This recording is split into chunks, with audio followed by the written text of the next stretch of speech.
नमस्कार।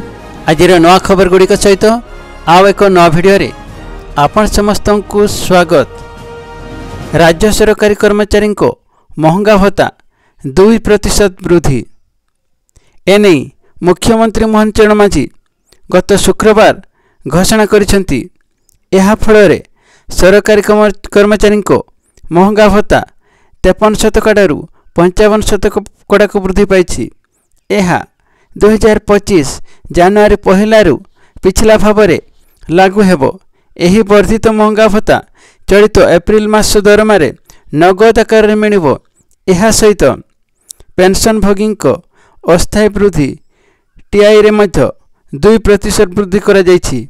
सेमाने अनुरूप भाव एप्रिल मास पेंशन रे एही वर्धित टीआई पाइबे। यह द्वारा प्राय 8.5 लाख सरकारी कर्मचारी और पेंशन भोगी उपकृत हेबे। परवर्ती खबर। दिनक 6000 टंका बढ़िला सुना।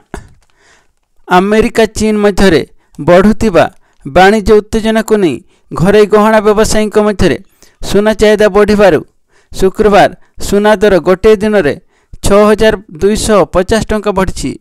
यही दर वृद्धि पर जातीय राजधानी नवा दिल्ली रे 10 ग्राम पिछा सुना मूल्य सर्वकालीन रेकर्ड 96,450 टंका होइछि।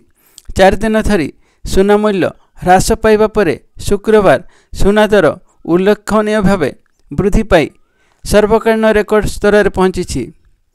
99.5% शुद्ध सुना दर 10 ग्राम पिछा 96,450 टंका छुई। बुधवार सुना रो 10 ग्राम प्रति 90,200 टंकार बंद होइथिला। गुरुवार महावीर जयंती पाई घरोई सुना बाजार बंद थिला। एथि सहित रूपा दर मध्य केजी प्रति 2300 टंका बढ़ी 95.65 टंका पहुंची। बढ़ुवा भू राजनैतिक अर्थनीति अनिश्चितता एवं अमेरिका चीन मध्य वर्धित शुल्क विवाद जगू टंका मौजूद होगा सत्वे सुना दर उल्लेखनीय भाव बढ़ी।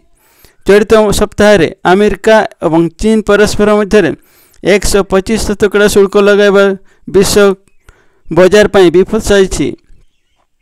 एथिसह शुक्रवार अमेरिका डॉलर मूल्य 2% ह्रास पाई 2 वर्षर सर्वनिम्न स्तर पहुँचवा मध्य सुना दर वृद्धिर कारण होइछि। गत 3 वर्ष मध्य रिजर्व बैंक वार्षिक 1000 मेट्रिक टन रु अधिक सुना किणी। रिजर्व बैंक अमेरिकीय डॉलर को छाड़ी सुना रे निवेश बढ़ाऊँच। मांदावस्था चिंता और भू राजनैतिक अस्थिरता निवेशक सुरक्षित संपत्ति सुना रे निवेश बढ़ाऊँच। फल सुना दर बढ़ुछि। परवर्ती खबर। बहुदिन प्रतीक्षार अंत घटी।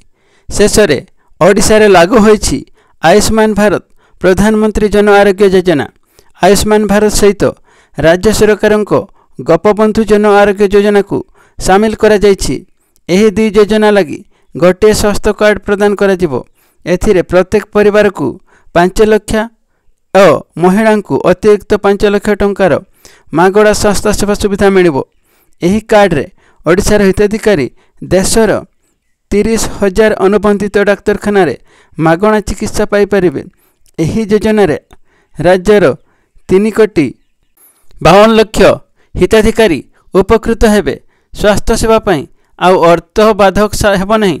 कटकर ऐतिहासिक बालीजात्रा पड़िया रे शुक्रवार अपराह्न रे आयोजित स्वतंत्र कार्यक्रम रे योजनार शुभारंभ करिसेंती केंद्र स्वास्थ्य और परिवार कल्याण मंत्री जगत प्रकाश नड्डा।